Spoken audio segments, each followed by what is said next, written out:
Hello, Fuel Milwaukee. Come on into the webinar. Good afternoon.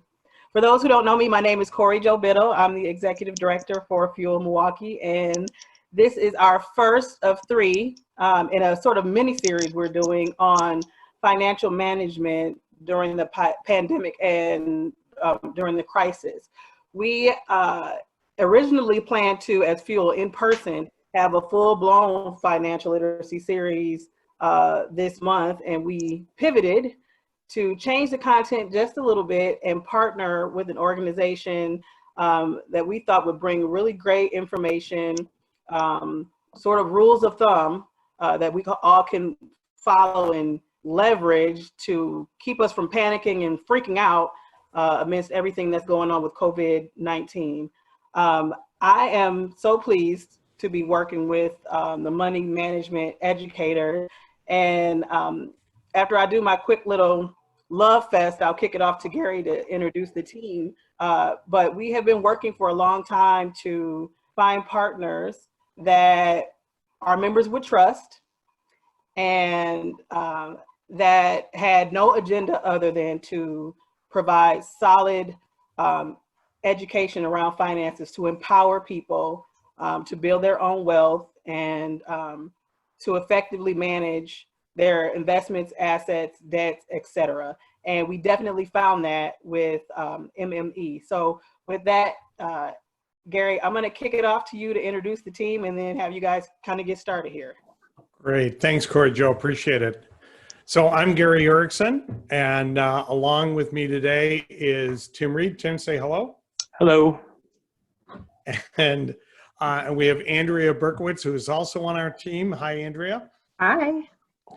And so our workshop today is about managing money during tough times. I think we'd all admit right now there's a lot of stress going on. We're out of our work elements. We're watching the market jumping up and down. We've got health issues going on that we've never seen before. I mean, there's a lot of reason for stress, to be sure. And one of the things that we have found, and I'm going to pop my own screen up here. One of the things that we found is if you better understand what the market's doing, you don't find yourself in panic mode. You don't find yourself worrying quite as much about what the market's up to and what it's doing. And so I want to talk about that. I want to start out just with a quick story about my own family, my own brother-in-law, if you will. Back in the 08, 09, 2010 kind of era, my brother-in-law came to me. The market was down. He's kind of in panic mode. I'm trying to explain what's going on. And oh boy, he just had to get out of the market. And the fast forward on the story was this. He got out and created a brand new problem. He didn't know when to get back in. And with that, he spent the next probably 5 years worrying about whether or not we were really at the bottom, whether we'd bounced back enough or not. And he missed the entire comeback that we saw during the beginning of the 2010, 2015 run, and just left a ton of money on the table.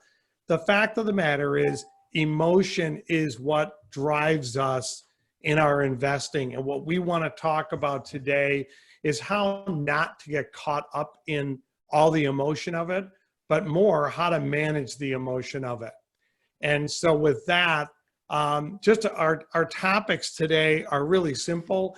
And that's talking about cash. We call it cash is king, but you know what? It's about having cash on hand and why we would do that. Why is that important to us? Don't make the same mistakes that so many other people have made. Avoid these market pitfalls. And then Tim is going to talk to us a little bit about how to approach this market once we get our emotions under control and we're managing ourselves, how we can strategically go after it and not let it create a lot of fear for us. And, one of the things that we talk about when we talk about emotion is fear. Look, this is scary. And I'll be the first to admit that back in March, around when it was all starting to fall apart there around mid-March, I'm telling you what, for me, it was scary. This was a weird environment. And I'm getting questions from my own wife. I'm getting questions from clients. We're getting questions from everybody. And the fact of the matter is, it was spooky. And so the truth of the matter is, and this is what this quote is all about, the ultimate measure of a person is not where they stand in moments when it's easy and it's comfortable, it's convenient, but but just tell me how you stand when times are tough, when you're being challenged, and when times are controversial. And that goes to the heart of the emotional cord that we all have to live with. And I think if we were all honest with each other and we could, flag it right now, you'd admit that this has been an emotional run for you as well.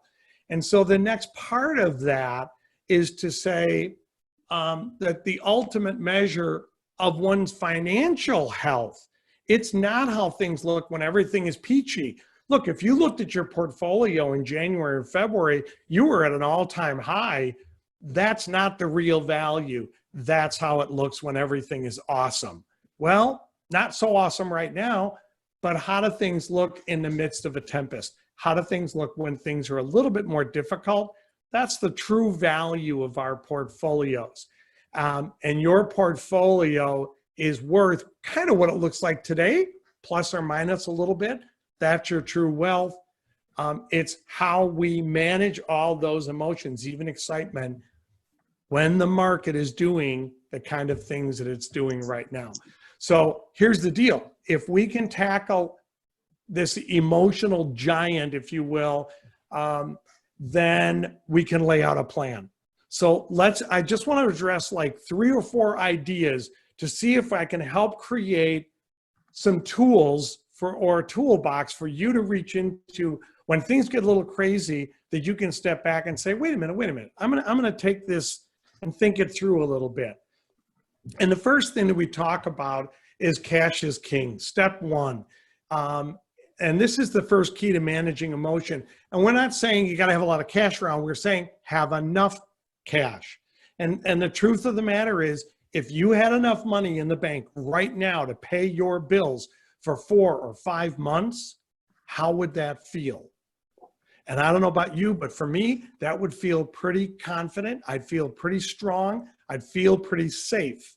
And that's what it's all about. So we want to make sure that we have enough cash on hand. There's all kinds of things that can create market change, market downturns. We can have real estate slumps like we saw in 2008. We can have stock market, just changes in the market alone that can cause impact in our lives and cause us to get pretty cranky and pretty emotional. Natural disasters, pandemics, which we're going through now, which, let's face it, we can all say it. We've never seen anything like this, and it's true. But how we react to it is everything. Or maybe losing a job, or maybe the passing of someone very critical in your life. All these things can cause emotion and cause market swings. So why is cash king? Because you know what? Cash on hand gives us safety. And this goes back, you remember the old movie, It's a Wonderful Life? Most of us have seen it. Those who have not, go watch A Wonderful Life. It's part of our history, for goodness sakes. But this is George Bailey behind the counter at the bank. And there's a run on the bank. And the whole thing is everybody's there trying to get their money out of the bank, and they're trying to protect where they are. And protection is an emotion. And they're trying to protect their situation. And the truth of the matter is, as this quote goes, is Bailey's standing there saying to the crowd, hey, can't you understand what's happening here? Potter was the local bad guy. Potter isn't selling his stuff. He's buying. So why is he buying? Because we're panicking. So if we're the panicking sellers in the market, then who's buying? Because in the stock market, for every buyer, there's a seller. And the bottom line was the bad guy was picking up the bargains because we were panicking and just getting out.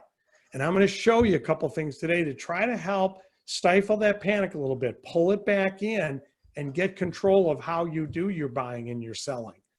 So all kinds of things can happen. Natural disasters. In this case, we're looking at this crazy pandemic thing.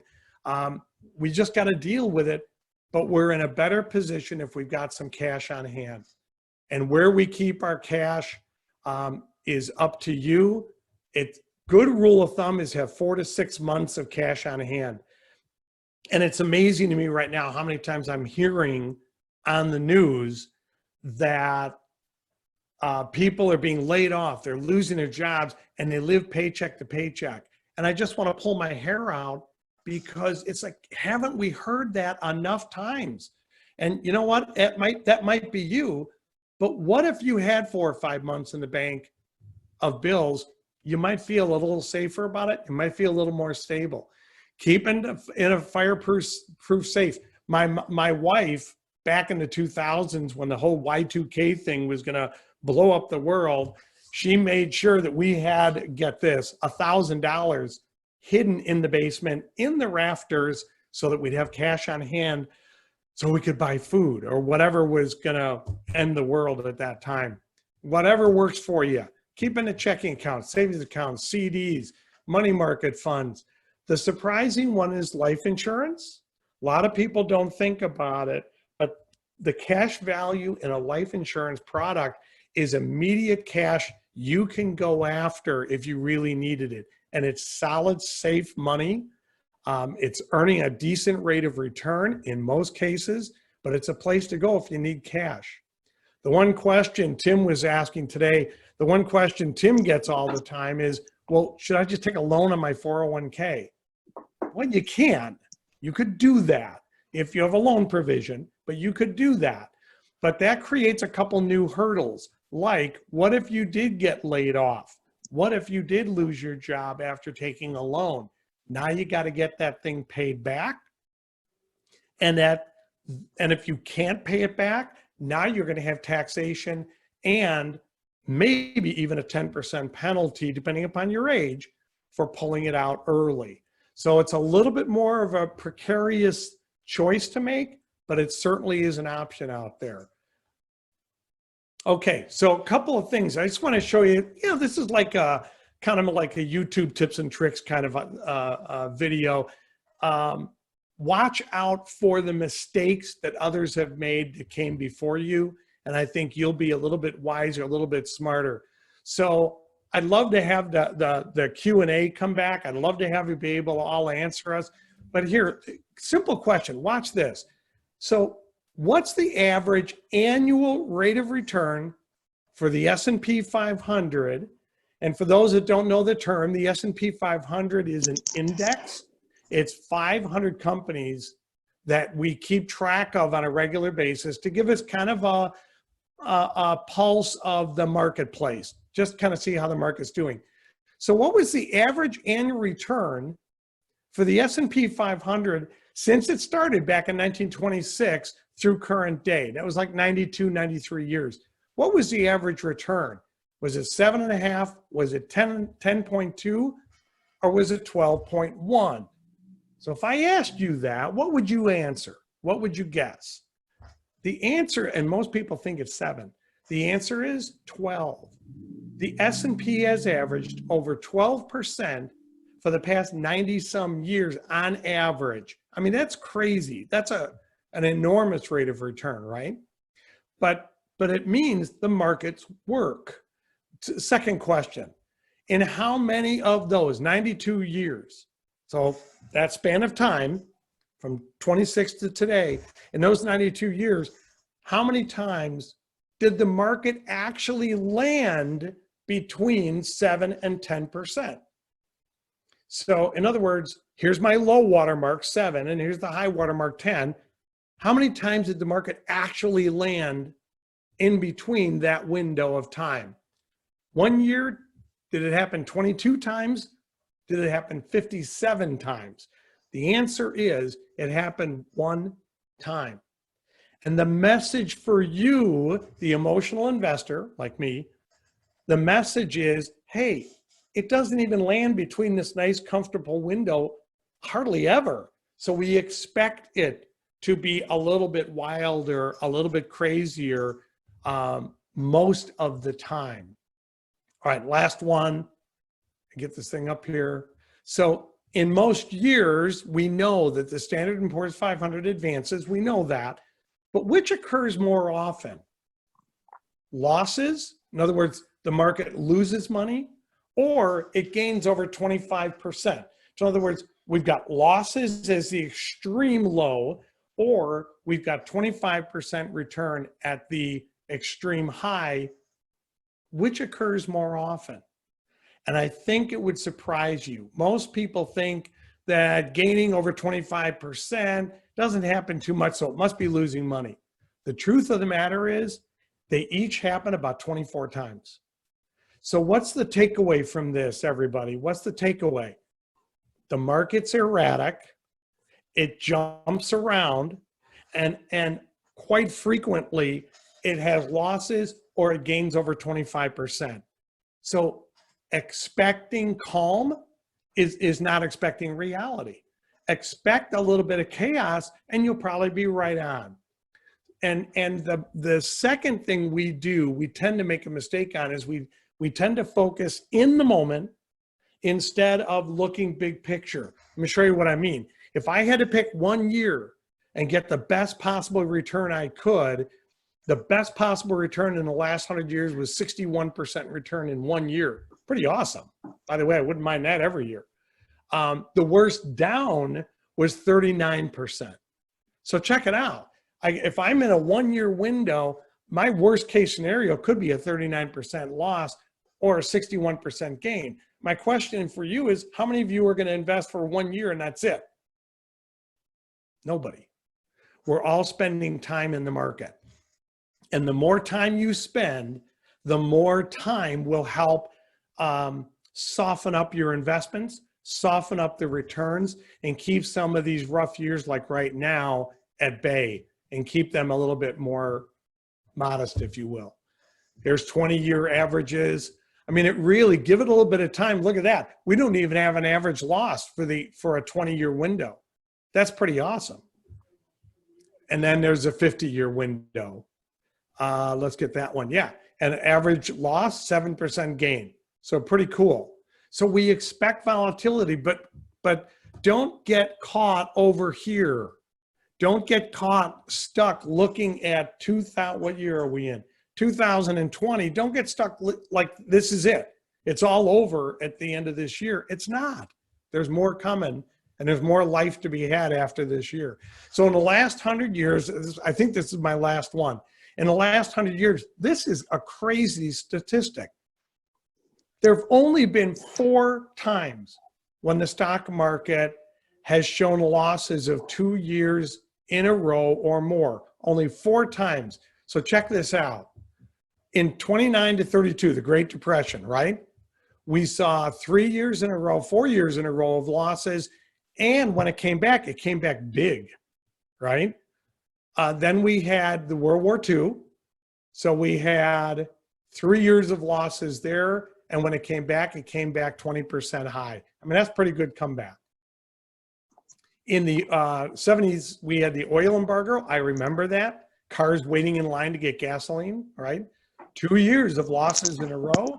But when it came back at a 28% gain. And then finally, the last one was the tech bubble. And we had 3 years of losses only to have it come back at 22%. And you know what? A lot of people look back at 08, the financial one, and they say, well, yeah, what about that? The next year was a gain. It was a winner. So we didn't even have 2 years of losses in a row. The point is, we get caught up in the moment that we're all living through right now, and all this data just goes out the window. Folks, you got to just lock in. You're going to have ups and downs. You're going to have market extremes. Expect it.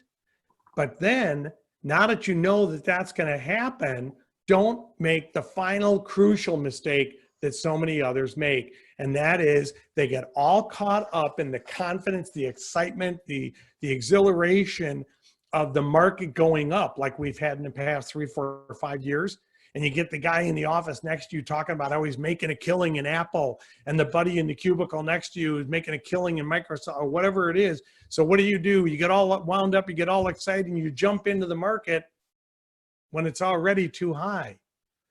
And then it maybe drops off a little bit, but it comes back up again, and you grab some more when it's too high.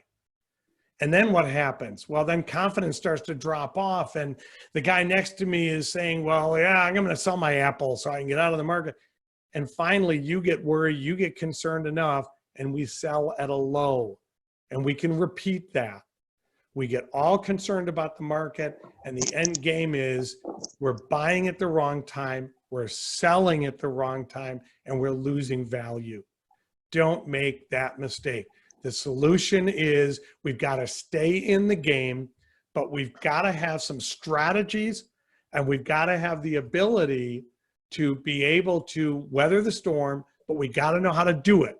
So I'm going to ask Tim, if I can get this to click along, I'm going to ask Tim to talk about how to do a couple different things. One is how to build, where's Tim? There he is. How to build your financial house so that you got good balance to it, and then strategically how to navigate the market. So Tim, take it away. Thanks, Gary. So now that we've talked some about emotion here and the history of the market, the next question is, well, all right, now what? What do I do with that? So what we're going to do here is look at your financial world through the view of building a house. And when you think about building a house, let's see here. So when we're building a house, we always want to think of the end, in the beginning. So when we're starting construction on a house, we want to make sure we have a strong, well-built foundation. I'm thinking about my house I live in is 100 years old, and brick house would crumble if I didn't have a foundation. The other thing about the foundation, though, in the basement of my house is it's not really the most exciting place in the world. It's got unfinished. It's got my laundry down there. I don't really go down there and spend a lot of exciting time. But without it, my house would fall in on itself. So we really want to focus here on the foundation first. And what we mean by that is really asset protection and also income protection. And the things that we're going to touch on today essentially are kind of like the bricks or construction materials that we need to put this house together. And a lot of these topics in our next workshop, we're going to expand on some of these, but we really wanted to just touch on some common areas and questions that people have, and some that are coming up a lot right now. The first is wills and trusts. And the number one question that I get regarding wills and trusts from people is just, do I need a will? And there's really two things I wanted to talk about today in regards to that. And the first is medical and financial power of attorney. So if something ever happened to you and someone needed to make medical or financial decisions for you, that would typically be something you get when you get a will. So if you want to have a say in who that person is, you should go and get a will or have a consultation, and that'll also come with those powers of attorney. Now, if you don't have a will, it's typically going to be your next of kin, which is a parent or a sibling. So just know that. The second thing that I usually tell people is if you own things that you can't write a beneficiary on, like a house or a boat or a kid, then you probably want to sit down with someone and have a consultation because you likely need a will and possibly even a trust. So I just wanted to touch on that. Like, if your beneficiaries at work, if you have a 401k, you better make sure those beneficiaries are right as well. If something happens to you, those are going to be the rule of the law. So if I have my parent as a beneficiary, but I got married and never changed it, and something happened to me, that will go to my parents. The court will abide by whatever it says on that beneficiary. So just make sure all that stuff's up to date. If any of those things made you go, oh, I maybe need a will, I would recommend just sitting down and having a consultation with someone. The next thing we're going to talk about is liquid savings. And Gary already touched on this. When we talk about rules of thumb, the one thing I always like to mention to people is it's really just a jumping off point. And, you know, if someone on this call said to me, hey, Tim, I want to have like 10 months of my expenses saved up. Okay, these are kind of the minimums. The rule, you know, 3 to 6 months is the minimum that you want to have. But what if I spend $5,000 a year on vacations? That's not really a part of that 3 to 6 months. So when you're saving up cash, you want to also be saving for those things you're going to spend for. You know, are you just going on and spending $600 on a TV because it was $800 last month? Or are you planning those types of purchases out? P&C insurance. Like I said, this is the basement. It's not that exciting, right? We don't get really exciting till we get up to the loft. So this is the stuff that we need. But a lot of times it's like, oh, insurance. I don't really want to talk about that. The few things I really want to hit on with the P&C today are just, you know, looking at your coverage limits and deductibles. Like if you have a $250 deductible on your car insurance, but you have $10,000 sitting in cash, if you got in an accident and it cost $500 to fix a car, would you actually make a claim? So you don't want to have deductibles that are too high because it will actually make you pay more every month. So there's some things that if all your deductibles are really, really low, you may want to talk to somebody to at least see, well, what would be the difference if I raised that up a little bit? The other thing that I like to touch on here is umbrella. If you have assets, a house, if you have kids, if you have a 401k, an umbrella policy is something you get through whoever you get, your renters, homeowners, car insurance. And it's just, it is what it sounds like. It's protection over all of your assets. It's something that I see a lot of people miss. They're very cheap, and it's something that you can get through your P&C agent. Disability insurance, not going to spend too much time here. Most people have this through their employer. We typically get 60% of our income covered. That is usually taxable. So if you became disabled, you might only have 40 or 50% of your income covered. No insurance company will cover 100% of your income because then you don't really have much of an incentive to go back to work. So just think about that. And then the other thing I like to point out here is if you get paid in commission or bonus, that is typically not going to be covered by your employer's group plan. And that's just the way group disability typically works.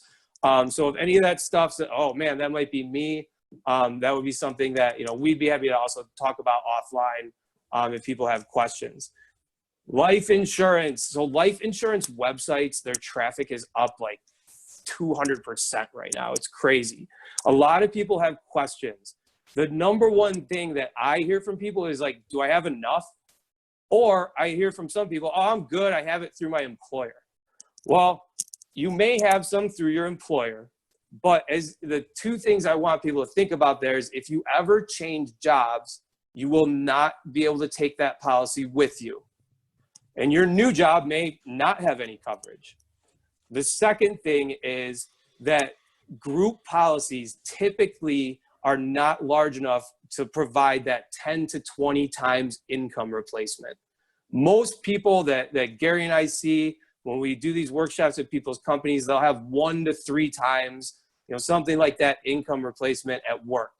So, you know, depending on your age, how old your kids are, do you have a mortgage, all these different factors go into how much you need. We're not going to really talk much in this workshop about the different types of insurance, but we are in the next workshop, we'll drill down a little bit more on that so people can understand a little bit what the different types of life insurance out there are. Yeah, good point. Last but not least, and this is something, you know, long-term care insurance is not something that many 25-year-olds are thinking about. But I'm going to just leave you with one statistic, and that's 70% of people age 65 or older are going to need some type of extended care help in their life. And that might mean someone coming in their house or going to a nursing home. But if people are going into retirement just saying, well, I'll figure it out when it happens, that's not really a great solution. So there are ways you can hand off some of that risk to an insurance company, maybe self-insure some of it. But it's a conversation, you know, if you or your parents have never had, it's definitely one that's it's worth exploring. And it's really crazy, Tim, when you think about it. The health services we have today are helping us to live longer and longer and longer, which is just increasing the likelihood that we're going to need help someday. So moving on here to the upper floors. So when you're building a house, the one thing you can't do is build the loft before you build the ground floor, right? Like that wouldn't make much sense. So we want to make sure that we're building these levels and making sure that we have some safety in our portfolio, and building that level before we necessarily move on and just start putting all of our money into risk. Now, obviously, when you're younger, you're going to have more up there in the loft. And I was thinking about this earlier. It's kind of like, you know, you don't see a lot of 70-year-olds living in a 3-story house, do you? Like, you know, they're usually in the ranch by that point. And this is kind of similar. Like when you're younger, it's a lot easier to move up and down those 3 flights to have more upstairs. Maybe you're going to spend more time up there when you're a younger person. So just looking at these different assets here, you can see as we go up, we're looking at more risk. The loft, we have the stock market, real estate, mutual funds. Right. You know, that's where we're looking for our really bigger returns. But how much should I put, you know, in these different spots? And the next thing we're going to talk about is risk diversification. So when people hear the word diversification, they typically think about risk. And that's where we're going to start. And we're going to make this really easy and give you guys a rule of thumb for how much do I want to have safe or aggressive. And we're going to just draw a line right down the middle of this house and say anything that you own above that line, those are going to be the things that we call like paper assets. And all a paper asset is an investment that can go up or down in value. So I could make money or I could lose money. If it falls in that category, it goes above the line. Below the line, fixed assets or there's money that we know, hey, maybe we'll earn some interest, maybe we'll earn some dividend, but we're never going to lose any money here. If I have $1,000 down at Chase and the market goes down by 10% tomorrow, I know I'm going to still have $1,000 there. So how much do I want to put above the line or below the line? The rule of thumb is that you want to have a percentage of your assets equal to your age below the line. So if I was 25, I'd want to have like 25% safe and 75% aggressive. But a 75-year-old would want to have 75% safe and 25% aggressive. And remember, this is a rule of thumb. So I've met 30-year-olds that are more conservative, more aggressive. You know, it's just a place for you to start thinking. Now, if you're 50 and you have 90% above the line, that could be an issue because you don't have the same time to make up that loss as someone who's younger. And the financial world, what we've done for a long time is just move money down below the line as we get older. But what we really want to talk to you guys about today is this other concept of diversification called tax diversification. So when most people hear that word, I need to diversify, they think of risk. But you should also really be thinking about taxes. And if we draw a line down the house in the middle this way, we have pre-tax and after-tax investments. What is a pre-tax investment? So these are investments where you don't pay tax on them now. You put money in and you defer the income tax till you retire. Typically, it's age 59 and a half, where you can start pulling the money out, and then you pay taxes at whatever the rate is then. So the pro is, oh, I get to lower my taxable income today. Anything I put on that side lowers my income. The con is that I have to pay taxes later at a rate I don't know. That could work out in your favor if taxes are lower. However, if taxes go up, then you might have to pay more down the road. When we talk about taxes, you know, I hear a lot of people always saying, hey, taxes are so high. Taxes are so high. And I like to do a little bit of a history lesson here, just to give people an idea about the history of income tax. In 1980, when Ronald Reagan was elected, the highest federal income tax rate was 70%. Today, it's 39.6. And most people that we see are in like a 22 to 30% bracket, something like that. You know, the 38, that's big earners that are in the highest bracket. So what does that mean? It means that when 401ks and pre-tax plans got really, really popular, taxes were really high. Now, taxes are actually historically low. So most people tend to think they might go up down the road. And if they do, I don't necessarily want to have all my money on that pre-tax side. After-tax investments are where I pay my income tax. The money goes, my employer puts the money in my checking account, I put the money in the investment, and then it grows after tax. Some of those investments, you may owe some tax if you make any money. So if I put $100 into something and I make 20, and now it's worth 120, I might have to pay a tax on the gain, that $20. But there's 3 investments that exist that are totally tax-free. And if we look here, the 3 in italics there, I want you to really pay attention to. A lot of people now have a Roth 401k with their employer. Anything that has the word Roth in front of it is tax-free. Cash values of life insurance policies, if accessed the right way, all of that cash could be taken out without ever paying any income tax. Tax-free municipal bonds. So that's it. There's only 3. But a lot of employers that we're seeing now are giving people access to a Roth 401k. And they're doing it so that you can pay some of those taxes now and be able to put money on both sides, some in the pre-tax and some in the after-tax. So it's not that one is better or worse than the other. It's simply, when do you want to pay your taxes?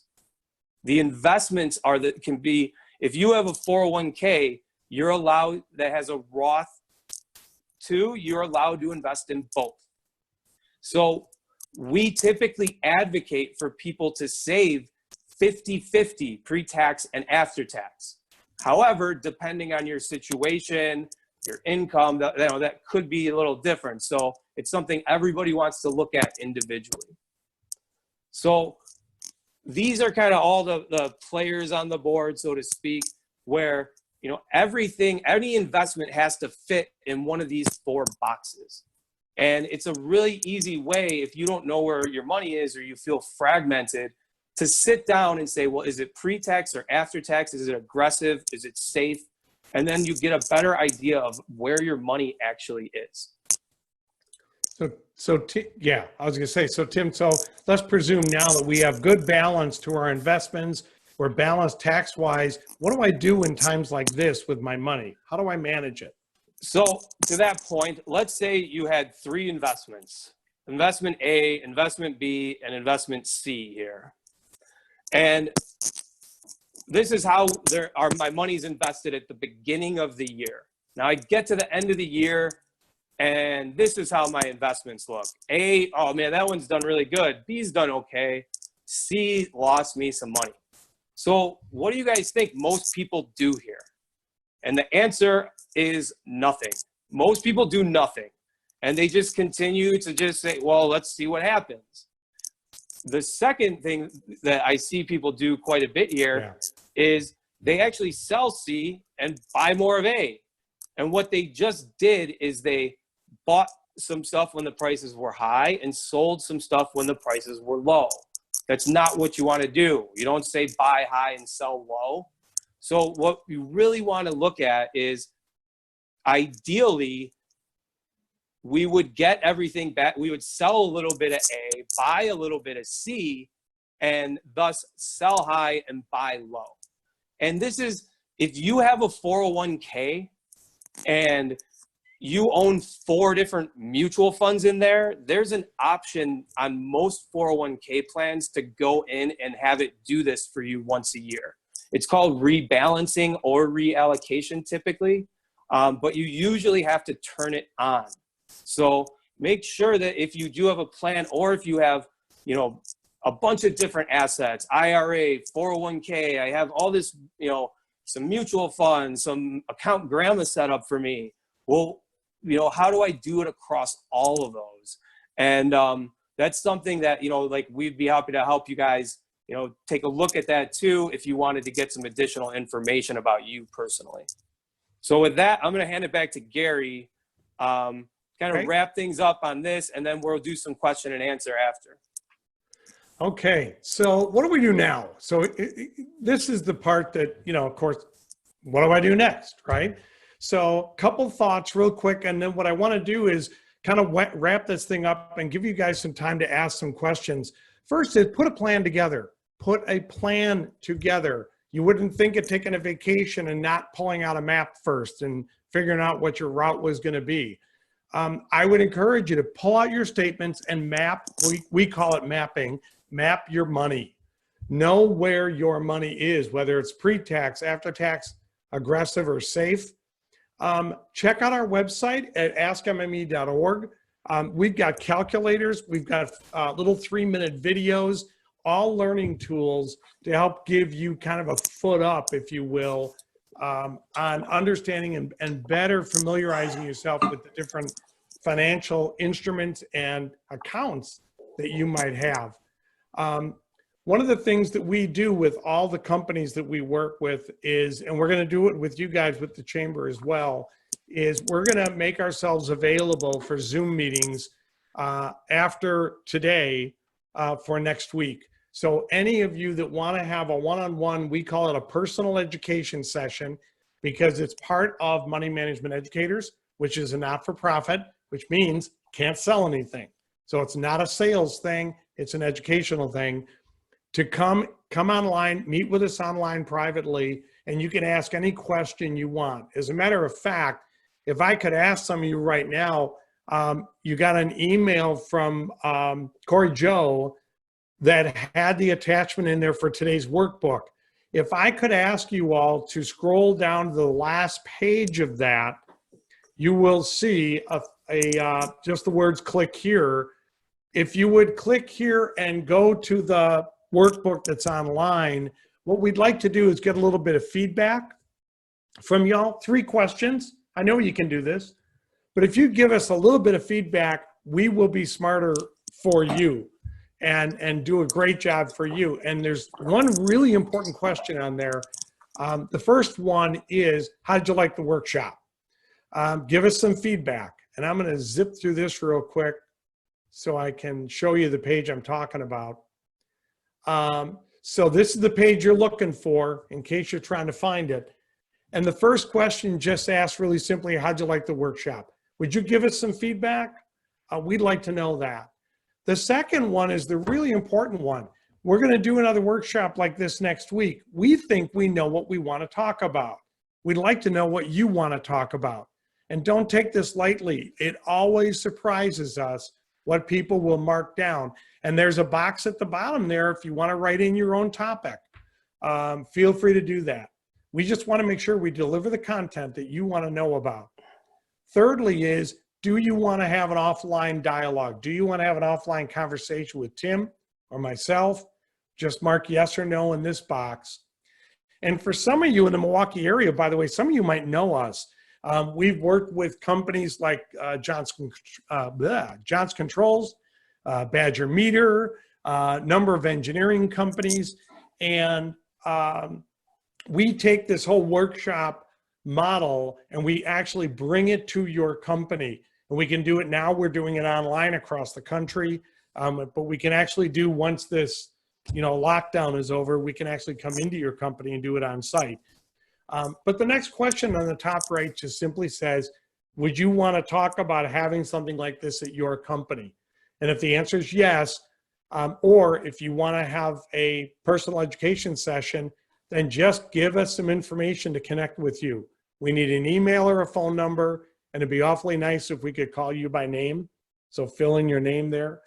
And then finally, at the very bottom of the page is a little disclaimer that says, hey, y'all, we're responsible for the content today, not the chamber. So don't hold them responsible, hold us responsible, hold them harmless. So just check that, say, yep, I got it. And then finally, you'll find the submit button at the bottom. Just click on that. So With get through that. And Tim, were you jumping in there? No, I think we're ready for Q&A then, right? Okay, Corey Joe, we're going to give it back to you. Yeah, sure. So I've been in the chat sharing the links that you all shared with me. So any of the HR or on the company decision makers side, there's a link if you have questions about money management educators and their resources and workshops that you can bring to your employee base. I kind of dropped that link in too. And if you're a Fuel member or on the talent side and you want to access resources, I dropped that link in the chat. If you register before we started, you all got the PDF of the workbook that Gary just kind of went through with you. If not, I shared the link to it also in the chat. So now we actually do have some questions that we'll kind of go through from the chat and the Q&A. And Andrea, I don't know if you want to, maybe you want to moderate can you pull the questions out of the chat? And as you're doing that, I'll go into some questions that were asked prior to us starting. So I'll ask one and that'll give you a chance to kind of decide what you want to do in the chat. Now, for those who are participating as attendees, if you have questions at this point, please go ahead, go in the chat if you want to talk to each other, or go in the Q&A if you want to ask a question privately, and we'll pull out as many of them as possible. So to Gary and Tim, for folks who are, obviously most of Fuel members are, about 80% of our members are 40 and under, but we do have some folks who subscribe to our events, our programming,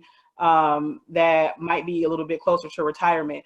Are there any rules of thumb for folks whose retirement accounts have taken a beating during this pandemic, just a waiting period for them before they might take steps they would have been taking before? Like folks may have been preparing to pull money out or thinking they're going to retire next year. Should they be kind of waiting around for 12 months, 18 months? Is there any insight you can give to folks around that? Yeah, I think Tim, can I grab this? Sure.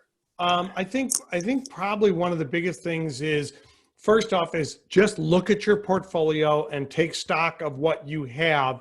And what we mean by that is, are they equities? Are they bonds? Are they fixed income? What are your holdings? And if you're going to retire like this year, then you need to take stock of everything you have, look at the actual holdings.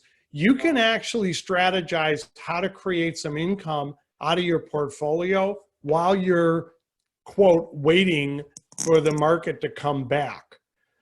If you've got 2 or 3 or 4 more years, I don't know that I would be like trying to get out of the market or trying to get more into the market. I would maintain the balance you have, but I would do what Tim was talking about, which is develop an asset reallocation strategy that includes all your holdings. If you've got 2 or 3 more years, you've got some time to work with, and I think we'll see once we come out of this thing, that the market's going to start to come back again. If you look at the history of the stock market, it's never crashed and burned. It just keeps coming back. Yeah, and to add to that, I think that a lot of these questions, like what should I do, it really depends. And I know that's not the greatest answer, but do you have cash that you can use in those first year? Do you have other assets that you could, if you did have other assets to draw on and allow what you have in the market more time to come back? I mean, that's typically preferable. So it really, are there ways that you can avoid, or are there anything that you could position to avoid having to lock in losses now, so that you could keep those assets in the market for longer to participate in that bounce back that we see come after, at some point. We just don't know exactly when it's going to be. Right. Good point. That's a great response. Andrea, as you prepare to pull questions out of the chat, either Gary or Tim, I'm going to have you go ahead and unshare your screen. I think that's Gary. Yeah, that's what happens. There we go.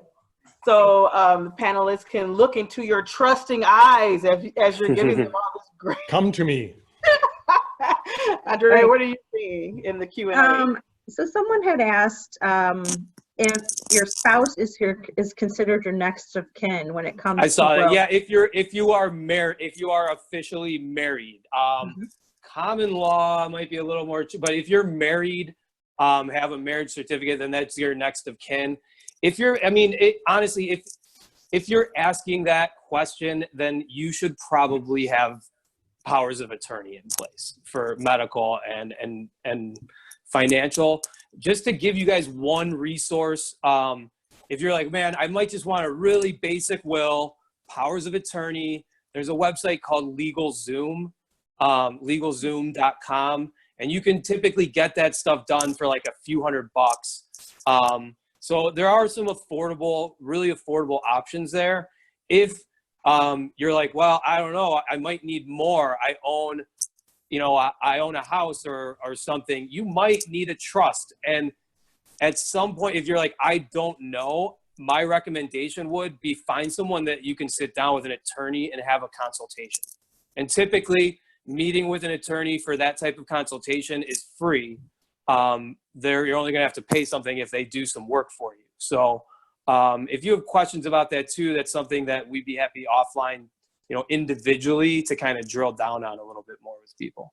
Just jumping in quick, Andrea, right before you go to the next one, just a follow-up question on the wills. Now, I'm all into like old movies and period pieces where like the will was a piece of paper stuck in the back of a drawer that folks would go to when, their patriarch was on his deathbed. Go find the will, and they bring out a scroll. What advice do you have? I kind of posted the link that you had about LegalZoom. Are people still writing wills, like handwriting them or writing them on, typing them on their computers and printing them out? Is that like a legal document? Yes. If it is notarized, yes. Mm-hmm. Now, I wouldn't recommend that. For, if someone had that there, you can find templates online that are better. If you just Google like will template, or there's things available. But technically a handwritten will that's notarized and signed, if presented to a judge, should get through probate. Now, I don't think you'd find any attorney that would tell you that that's what they would recommend. But most people now, you do still get documents when you get it done. The legal profession still clings to a lot of paper, so they don't move quite as fast. Okay. Mm-hmm. Yeah, a quick reply. There was a follow-up on this estate planning question. So if I'm married, my understanding is that's my next of kin. If you're married, the way that the federal government does this is through a marital transfer. That spouse would automatically be the next of kin. The spouse would automatically be getting whatever assets are in your name. Unless you specifically say, no, I want to give it to the Dog and Cat Foundation, then you can bypass that. But otherwise, no, your spouse would be the next of kin in your terminology, but would automatically get assets in your name through the spousal transfer. Unless it was otherwise noted on a beneficiary designation. Correct. And that's something I see a lot. And this is something I've seen people get divorced and not change their beneficiary designation when they've gotten remarried. Well, that's an issue if it is an issue to that person. So you want to make sure that stuff's up to date. At least it's real easy with most accounts. You can do it all online these days too. Okay. And for the sake of time, I'm going to dive in. Sure. Is it risky to change the percentage of your investments through payroll deduction for the 401k plan? I don't think it's risky at all, because what you're changing is the amount of money you're putting in. So if you reduce it or you increase it, it's all new money going into the plan. That said, it's a great time to be taking advantage of a down market. All your new money is going to be buying more shares of XYZ company. Would I reduce it? Because you weren't specific about increase or decrease. I don't know that I would decrease it. I think I'd stay the course. What I might do, though, is evaluate everything you're doing together. In my house, for example, if I had a spouse that was working, I want to include those numbers in the overall plan. So is it risky? No. Does it help? Yeah, it can. And one other point on that is if you're like, hey, look, maybe I've seen people having their income reduced or bonuses gone away. So I understand people needing to reduce. Right. The one thing that I would recommend for people to keep in mind, if you get a match, really don't want to reduce past, and lose any matching dollars. Right. There's nothing better in the world than free money. So if your employer is going to match dollars that you're putting in, really, really try to make an effort to keep putting at least those dollars in. Totally right now to get the match, going forward. Andrea, do you see any other questions either in the chat or the Q&A? Yeah, someone had asked earlier what's the difference between a Roth and simple IRA? I can answer that. So a simple IRA is typically a pre-tax investment. So we had talked about that earlier, how the pre-tax is investments where you haven't paid any income tax, but you could make a simple IRA into a Roth IRA as well. You can convert them. So the difference is that right now, if you have a simple IRA, most likely when you start taking dollars out, you're going to have to pay taxes on them. Where if it was a Roth IRA, when you start taking money out, you would have already paid those taxes. And I see that in the chat. You see that one that just came across? That, I think that's a good one, and that can close us out. Go ahead, Andrea. Oh, so someone asked if you have like an overall suggestion for the allocation amount to set aside for the 401k. I could answer this one. So for the 401k, think about this more in terms of your whole financial picture, right? So you always want to get at least your match on your 401k. But then the next question that we hear, well, how much should I save? There's a couple ways to answer that. And first is, well, when do you want to retire? Save as much as you can. So a rule of thumb, we typically hear 10 to 20% of my income should be saved for retirement, for long-term assets. But if you say, hey, I want to retire at 50, then maybe that number should be a little bit higher. There's no, if you're behind, if you haven't run any type of projection and you're 35 and 40 and you haven't saved anything, you might need to increase that savings rate anymore to get to the same place as someone that's been saving since they were 25. So the number is really dependent. The one thing I always, to the point I just made, to the last question is you always want to get your match. That's your floor. So if your employer is saying, hey, we'll match 3% of whatever you put in there, your floor is 3%. Corey, Joe, one Go thing ahead. I'd like to make available to all of the folks listening in today is I think what Tim just hit on and what this person asked about on the how much to contribute to the 401k, what's the least amount, what's the most.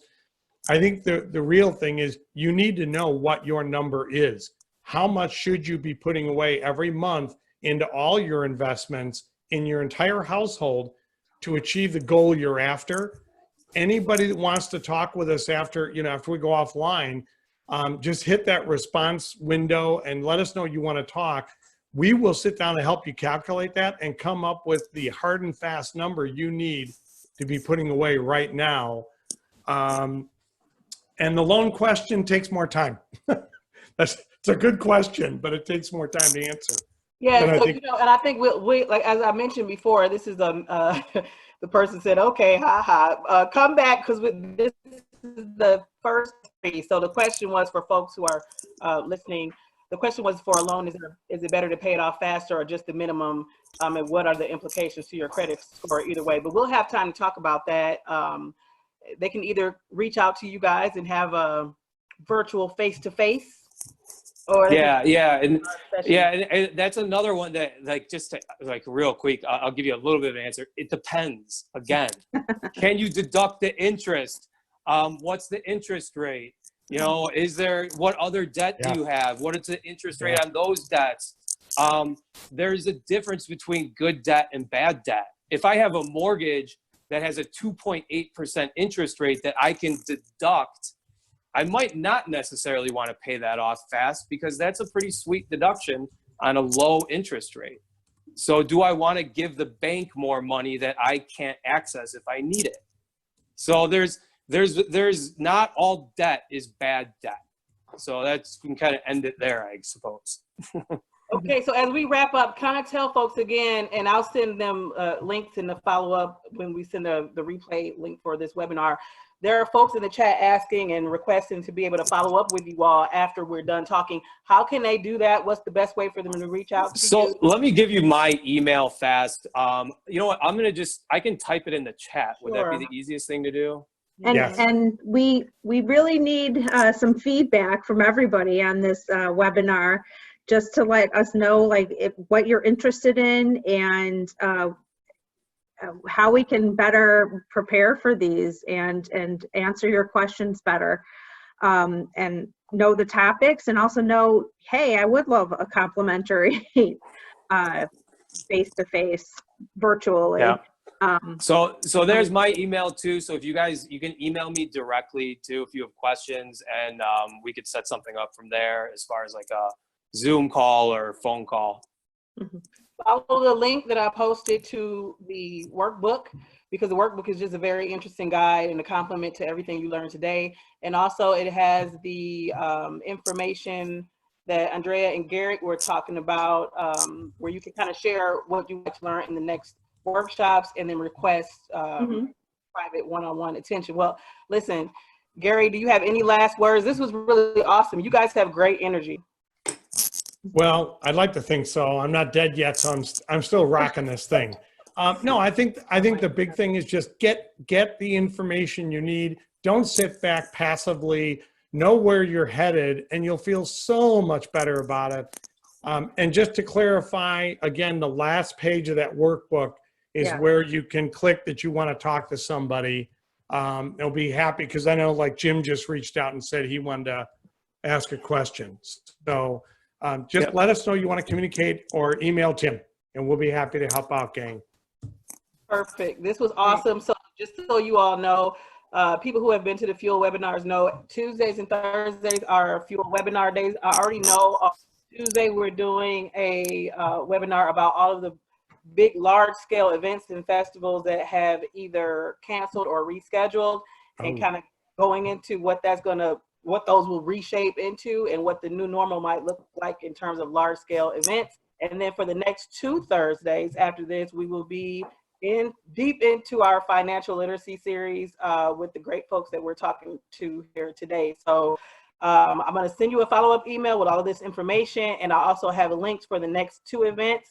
We're working as hard as we can to keep up with the events that we're organizing to make sure you guys have plenty of time to register and put them in your schedule. But just so you know, Tuesdays and Thursdays are webinar days for Fuel Milwaukee. So just block off 2 to 3 and plan to be here with us. Well, Gary, Andrea, Tim, thank you so much. And thanks to all the A big round of applause to Corey Joe there. That's awesome. Yeah. Well, thank Thank you you. to all of you. The chat was great and the energy was amazing. This was a lot of fun. And I can't wait to talk to you more about money. Awesome. Who doesn't? All right. Thanks, Thanks, Corey Corey Joe. Joe. Take care, everyone. All right. Enjoy the rest of your day, guys. Okay, thank you.